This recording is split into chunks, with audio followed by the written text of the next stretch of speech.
کہ اگر ہر فرض نماز کے بعد کسی کی عادت ہے کہ وہ آیت الکرسی پڑھ لیا کرتا ہے ہر فرض نماز کے بعد، تو فرمایا گیا کہ جب اس کی روح نکلنے کا وقت آئے گا، اس کی روح نکلنے کا وقت آئے گا تو ایسا ہوگا کہ اس کی روح ادھر نکالی جا رہی ہوگی، ایک قدم دنیا میں ہوگا، دوسرا قدم جنت میں ہوگا، اور اس کی روح قبض کرنے کے لیے بھی یہ حکم آیا کہ اتنی آسانی کے ساتھ اس کی روح نکالی جائے گی کہ اسے اندازہ بھی نہیں ہوگا، پتہ بھی نہ چلے گا۔ آیت الکرسی پڑھنے کی عادت ڈالو، حفاظت کے لیے بھی، اور جو اللہ رب العزت سے بے پناہ محبت کرنا چاہتا ہے، اپنے رب سے بے پناہ محبت کر کے قریب ہونا چاہتا ہے، اسے آیت الکرسی کا ورد ضروری ہے۔ وہ جس قدر آیت الکرسی پڑھے گا مولا تعالیٰ اتنا قریب اس بندے کو کرتا جائے گا۔ اور ایک بات یاد رکھ لیں، الحمدللہ بچپن سے ہمیں بھی یہ عادت ہے، آیت الکرسی پڑھنے والے کی ایک اور فضیلت ہے کہ اسے پھر دوسری کرسی کی لالچ بھی نہیں آئے گی۔ ہاں، کرسی والوں کو میں یہ کہتا ہوں آیت الکرسی پڑھا کرو تاکہ یہ نحوست دل سے نکل جائے، یہ کرسی وہ کرسی وہ کرسی یہ کرسی، کب تک کرسیوں کے پیچھے چلو گے؟ جس کے پاس آیت الکرسی ہو، جیسے دیکھو اجمیر کے خواجہ کی کرسی آج تک کوئی نہیں ہلاتا، کوئی نہیں ہلاتا، اور اس کرسی کے لیے کبھی الیکشن بھی نہیں ہوتا۔ ہماری بات ہمارے اور 100 نسلیں بھی آئیں گی، ہندوستان کا بادشاہ وہ نسلیں غریب نواز کو ہی سمجھا کریں گی، کیوں؟ وہ آیت الکرسی والے بادشاہ ہیں۔ لہذا ہے سنی مسلمانوں، آیت الکرسی کا ورد رکھو۔ یہ کرسیوں کی لالچیں بھی بہت خطرناک ہوتی ہیں، بسا اوقات انسان کو کافر بنا دیتی ہیں، بسا اوقات انسان کو گمراہ کر دیتی ہیں۔ ہم نے دیکھا ہے اولیاء اکرام کی تعلیم میں، اولیاء اکرام جب کسی کی تربیت کرتے ہیں نا تصوف میں، تو تربیت میں سب سے پہلے وہ 2 چیزوں کو مارتے ہیں۔ پہلی چیز یہ ہے کہ کھانے میں لالچی نہ ہو، بہت زیادہ کھانا بند کر دو۔ اگر کسی ولی کے دربار میں تربیت لینا ہے تو پہلی تربیت وہ یہ کرتے ہیں کھانے پر کنٹرول، اور دوسری تربیت کسی بھی مقام، مرتبے، منصب اور کرسی کی لالچ ہرگز نہیں۔ کوئی عمل اس لیے نہیں کرے گا کہ مجھے یہ مقام ملے، دنیاوی منصب ملے۔ اسی لیے میرے آقا صلی اللہ تعالیٰ علیہ وسلم نے بھی ارشاد فرمایا کہ دنیا طلب کرنے والا اگر علم دین بھی حاصل کرے گا تو وہ ایسا ہی ہے جیسے خنزیر کے گلے میں موتیوں کا ہار ڈالا جا رہا ہے۔ حب جاہ، حب مال، حب مقام، حب منصب، یہ بری خصلتیں ہیں۔ اللہ ان تمام چیزوں سے ہمیں محفوظ رکھے۔ من رکع فرفع، حضور نے فرمایا جو جھک گیا اللہ اسے بلند کرتا ہے، اور جو اکڑ گیا اللہ اسے ہمیشہ ذلیل کرتا ہے۔ تو یہ کرسیاں ہی ہیں جو اکڑ پیدا کرتی ہیں۔ آیت الکرسی کا ورد ہمیشہ رکھو، بہت ساری چیزوں سے تمہیں محفوظ کر دے گی۔ آخری بات، اس میں تیسرے پارے کی ایک بہت ہی اہم چیز بیان ہوئی ہے، وہ کیا ہے؟ ابراہیم علیہ الصلوۃ والتسلیم نے ایک بار اللہ رب العزت کی بارگاہ میں سوال کیا، اے مولا مجھے دکھا تم مردوں کو زندہ کیسے کرتا ہے؟ اللہ نے پوچھا کہ اے ابراہیم کیا تجھے یقین نہیں ہے؟ کہا کیوں نہیں، یقین ہے مولا، لیکن آنکھوں سے دیکھنا چاہتا ہوں، لیطمئن قلبی، تاکہ میرے دل کو اطمینان ہو جائے۔ سنو، اللہ مردوں کو زندہ کرتا ہے یا نہیں کرتا ہے؟ رب تبارک و تعالیٰ قادر مطلق ہے، سب بکھر جانے کے بعد بھی وہ دوبارہ زندہ کرے گا۔ ہاں، کئی واقعات ہیں۔ حضرت عزیر علیہ السلام کا واقعہ بھی آج ہم نے تلاوت کیا۔ ایک نبی تھے اللہ کے، 33 سال کی عمر تھی، وہ اپنے خچر پر جا رہے تھے، ایک بستی کو دیکھا اجڑی ہوئی تھی، اجڑی ہوئی۔ انہوں نے یہ پوچھا اللہ کی بارگاہ میں کہ مولا یہ سب پوری بستی اجڑ گئی، یہاں نہ سبزے اگتے ہیں، نہ درخت، نہ پودے، کچھ نہیں، کیا پھر اس بستی کو تو دوبارہ زندہ کرے گا؟ تو حضرت عزیر علیہ السلام کو اسی وقت نیند لگ گئی، سو گئے۔ اور سوئے تو 100 سال کے لیے سو گئے، 100 سال کے لیے وہی سو گئے۔ اور جس خچر پر آئے تھے، جو کھانا لے کر کے آئے تھے، اس کو بھی نیند لگ گئی۔ نیند کیا ہے؟ موت کی بہن ہے، اللہ نے سلا دیا۔ 100 سال کے بعد اٹھایا اللہ نے، پوچھا عزیر سے کتنے دن یہاں ٹھہرے رہے؟ کہا میں تو صبح آیا تھا، دوپہر ہو رہی ہے۔ اللہ نے فرمایا ذرا اپنے خچر کو دیکھو، تمہارے کھانے کو دیکھو، تم 100 سال یہاں ٹھہرے ہو۔ حضرت عزیر جب اٹھے اور گئے تو ان کی عمر تو 33 تھی، ان کی عمر تو 33 سال ہی تھی۔ مولا 100 سال سلایا، اس کے بعد بھی جوان ہی اٹھایا۔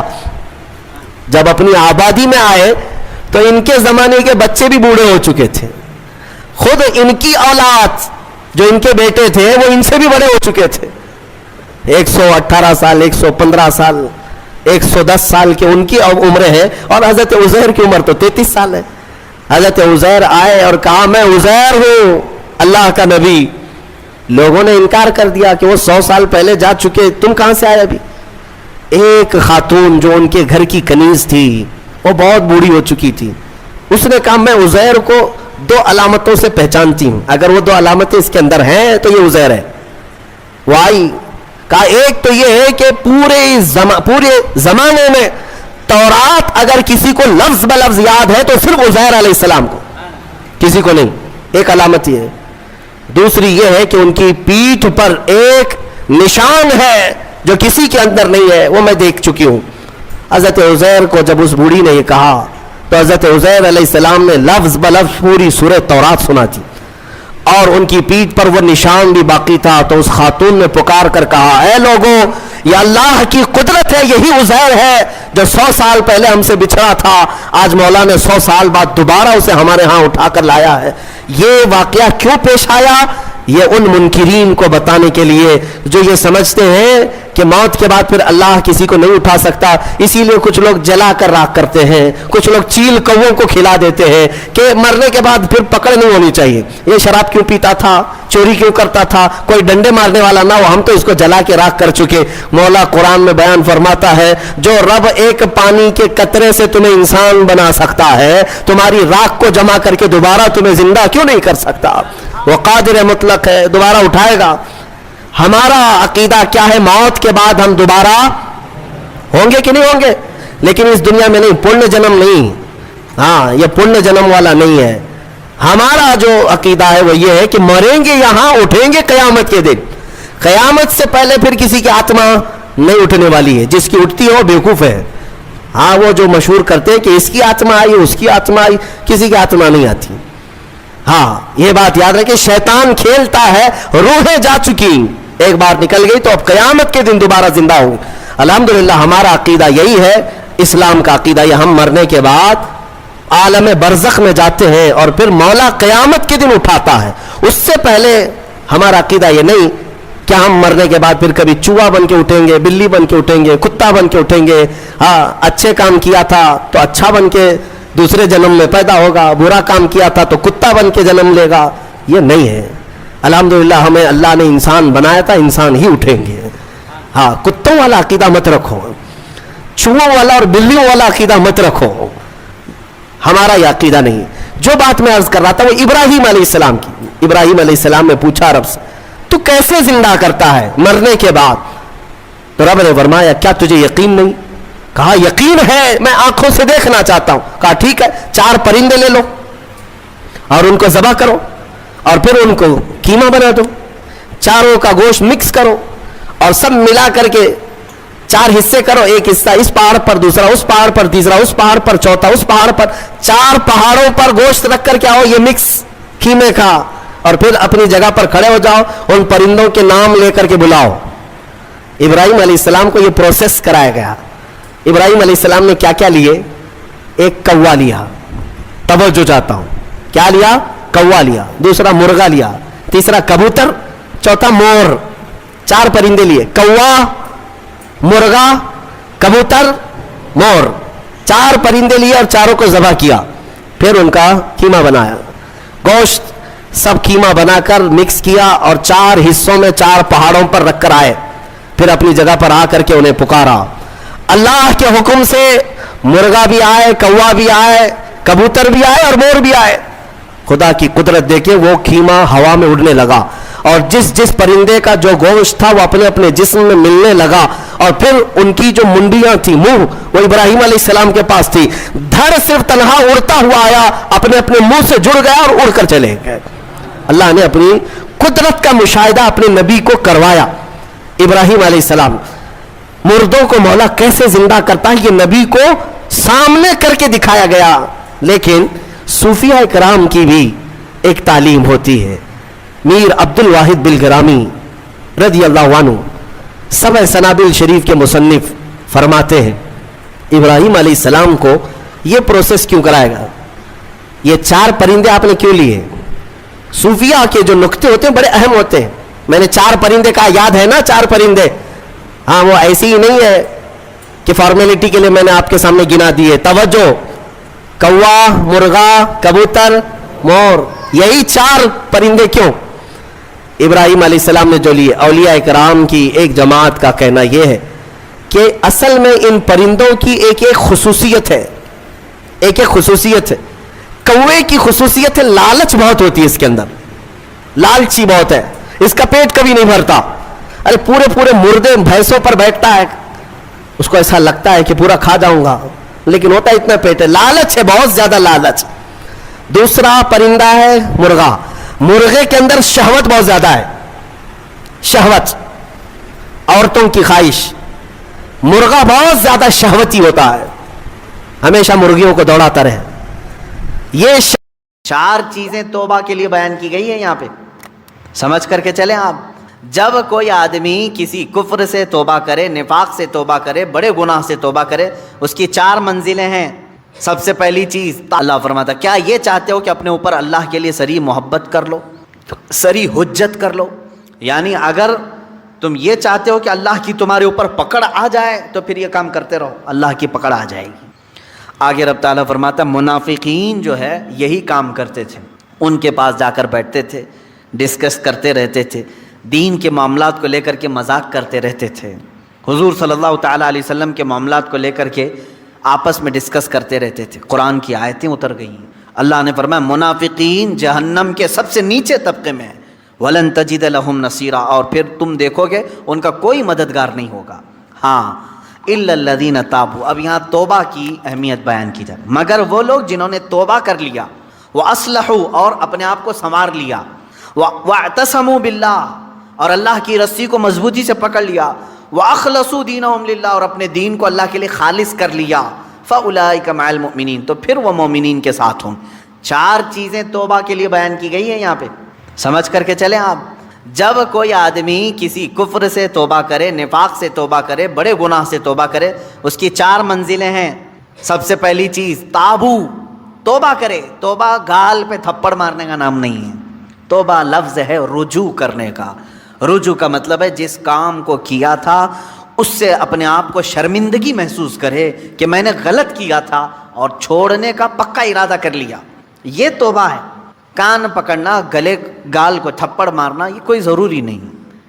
نہیں بھی کیا تم نے, سوئے دل میں ارادہ کر لیا اے اللہ مجھ سے غلطی ہو گئی, میں باز آتا ہوں, یہ توبہ ہو گئی, یہ تمہاری توبہ ہے. سجدے میں گر گئے, اے اللہ مجھے افسوس ہے کہ میرے سے غلط کام ہو گیا, تم نے اپنی غلطی سے توبہ کر لی, بس یہ توبہ ہے. توبہ کہتے ہیں پلٹنے کو, جہاں تھے تم وہاں سے پلٹ آئے. نمبر 1.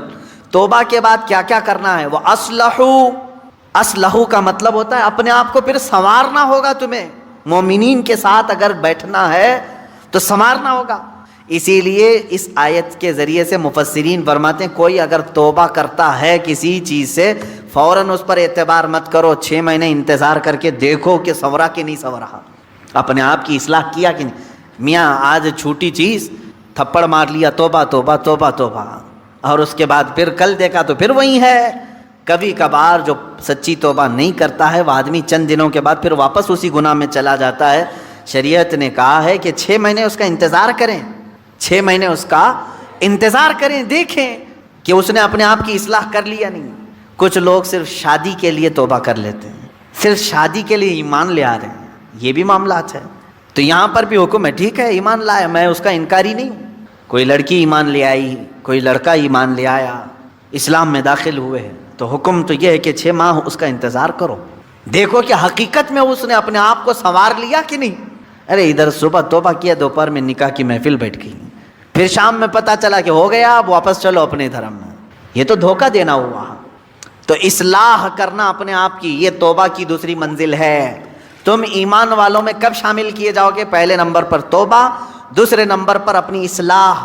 وہ یوں ہی سمجھ لیں زخم ہو گیا تھا, ہاتھ میں زخم ہو گیا تھا, پھوڑی ہو گئی تھی, پھٹ گیا, گئے ڈاکٹر کے پاس, کس کام کے لیے؟ علاج کے لیے. اب وہاں 2 چیزیں ہیں, 2 چیزیں. پہلے تو اس کو صاف کر کے وہ پٹی باندھے, پہلے تو صاف کر کے پٹی باندھے, اس کے بعد پھر دوائی بھی دے کہ جو کمزوری آئی ہے وہ دور ہو سکے. دونوں میں خالی ایک ہی کیا खाली दवाई लेकर के आया, जख्म को न पोछा न कुछ नहीं, तो जख्म तो बाकी रहा और दवाई खा रहे हो। या जख्म को तुमने सब पोंछ दिया लेकिन दवाई खाई नहीं, तो भी चंगा होने में, भला होने में टाइम लगता है। इसी तरह समझ लें कि गुनाहों से तौबा कर लिया, पट्टी बांध लिया, इस्लाह करने के लिए नमाजों की कसरत करो, खैरात की, ये गोली का काम करेगी, तुम्हारे जिस्म के अंदर इस्लाह पैदा हो जाएगी। मिसाल के तौर पर अब दारुल हरब है, हमारे यहाँ तो इस्लामी निज़ाम है नहीं, यहाँ अगर जैसे भयानक गुनाह हो जाते हैं तो क्या करना चाहिए उसमें?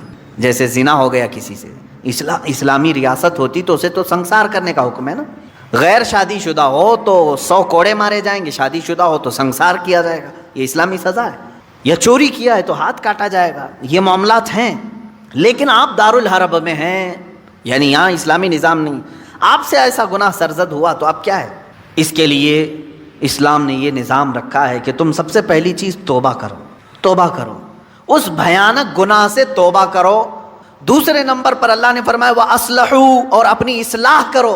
इस्लाह किस बात पर? पहले से ज़्यादा नमाजों में आओ, नफल की कसरत करने लग जाओ, खैरात करो, सदका दो, महफिलों में बैठो, तस्बीह हाथ में ले लो, क्योंकि जो डैमेज किया तुमने अपनी रूह को, उसको इतना बैंडेज तो लगाना ही पड़ेगा, उसकी इस्लाह तो ज़रूरी है। तो जिससे गुनाह सरजद हुए वो अगर तौबा करना चाहता है तो 2 चीज़ें पहले समझ लें। एक तो सच्चे दिल से तौबा करना, यानी बाज आने का इरादा कर लेना। दूसरी, उस पर नेकियों की कसरत करना, तब जा कर के वो तौबा का फल तुम्हें मिलेगा। हाँ, बाज़ जगहों पर मैंने देखा है, देहातों वगैरह में वो लोग किसी लड़के और लड़की के मामले को देखते हैं कि ये गैर शादीशुदा थे और चले गए और साथ में रात बिता कर के आए, तो उनको पकड़ करके जमात वाले बिठाते हैं। इस्लामी सज़ा है नहीं, आप दे नहीं सकते। और बाज़ देहातों में मैंने देखा है कि झाड़ू लेकर के उसको मारते हैं या टावल को लपेट करके उसको मारते हैं। ये मजाक कर रहे हो इस्लामी निज़ाम का? मजाक है इस्लामी निज़ाम का? वो तो हज़रत अय्यूब अलैहिस्सलाम की बीवी के लिए उतरा था कुरान पाक में। हज़रत अय्यूब अलैहिस्सलाम ने कसम खा ली थी अपनी बीवी के बारे में कि वो शैतान के पास गई थी, अगर मैं सही हो जाऊं तो तुझे 100 कोड़े मारूंगा। आप सही हो गए, 100 कोड़े मारने वाले थे, लेकिन वो बीवी बड़ी नेक शार थी। अल्लाह ने हुक्म फरमाया जिब्राइल अमीन को, जाओ एक झाड़ू जिसमें 100 काड़ियाँ हो वो अय्यूब को दे दो और कहो कि एक बार इससे अपनी बीवी को मारे, उनकी कसम पूरी हो जाएगी। ये कुरान में है। वो अय्यूब अलैहिस्सलाम की बीवी के लिए ये बात उतरी थी। तो मैंने किसी गांव के मुतवल्ली साहब के मुतालिक ये सुना कि वो भी 100 काड़ियों की झाड़ू लेकर के उस लड़के को मारते हैं जो लड़की को भगा ले जाता है, और कहते हैं 100 कोड़ों के बराबर हो गया।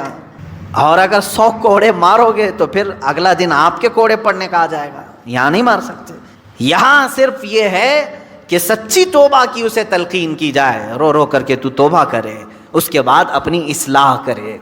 अपनी इस्लाह कैसे? नेकियों की कसरत करे। पहले नमाज कम पढ़ता था तो अब ज़्यादा कर लें, नफिल नहीं थे तो नवाफिल की ज़्यादा तादाद कर, दुरूद मुबारक आयत करीमा का विर्द ज़्यादा करें। यूं ही समझ लें कि बीमारी के बाद जब आदमी उठता है तो उसे टॉनिक लेनी पड़ती है, अच्छी ग़िज़ा देनी पड़ती है ताकि उसकी जो गिरी हुई सेहत है वो जल्दी सही हो जाए। गुनाह करने के बाद बंदे की रूह इसी तरह बीमार होती है। तौबा के बाद उसे टॉनिक देने के लिए नेकियों की कसरत ज़रूरी है, वो नवाफिल की कसरत करे। नंबर 3, वअतसमू बिल्लाह, अल्लाह की रस्सी मजबूती से थाम ले। ये अल्लाह की रस्सी है क्या? इस पर ही बहुत घंटों तफसीर हो जाएगी। ये कुरान पाक में गुजर, वअतसमू बिहब्लिल्लाह, 4 पारे में यह आयत गुजर चुकी है। और यहाँ अल्लाह ने फरमाया वअतसमू बिल्लाह, अल्लाह की रस्सी मजबूती से पकड़ लो। अल्लाह की रस्सी क्या है? आसमान से कोई चीज़ लटक रही है कि उसको पकड़ करके झूलता रहेगा, छोड़ेगा नहीं। अल्लाह की रस्सी, मुफस्सिरीन के अलग अलग अक़वाल हैं। कुरान पाक अल्लाह की रस्सी है, इसे जो थाम लिया गोया कि वो अल्लाह की रस्सी को पकड़ लिया।